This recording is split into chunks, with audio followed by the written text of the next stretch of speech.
Hausanet TV ku danna subscribe kana ku danna ƙararrawar sanarwa mun gode. Ba zan iya abin da kuke kokarin ku sani ko ku tirsasa ni in yi ba. Mawaƙi Nura M Inuwa ya fito a cikin kafafen yaɗa zumunta inda yake kuka kuma yake rikodin na cewar ba sai iya abin da al'umma take kokarin ta tirsasa shi ba.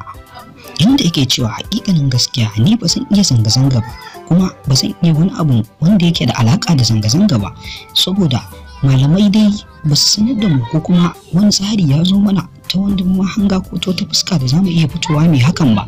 Sai dai na gode da kalar zakin da kake mun da kuma kalar abubuwan da kake ta faɗa a kaina na cewar ni ba zan iya ba. Fi sabilillahi in kuka min haka ba ku min adalci ba sannan ba ku min uzuri ba, domin kun san dai yanayin yadda tsaron ƙasar ne yake ciki kuma kun san yadda ƙasar take ciki, amma kuka fito kafafen yaɗa zumunta kuna zagi na, wasu suna min saƙonni na ɓatanci da aifatawa, amma duk da hakan ni ba zan iya zanga-zanga ba kuma ba zan iya abin da kuke ƙoƙarin ku tirsasa ni in yi ba.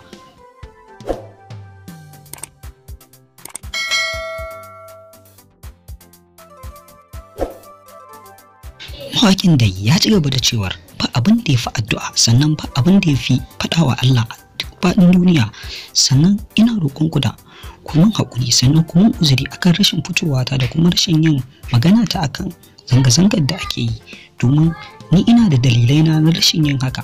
Hasali ni ina ma gida yanzu haka, amma ku min uzuri akan abubuwan da suke faruwa da kuma rashin yin magana ta da kuma rashin cewa komai a abubuwan da suke faruwa.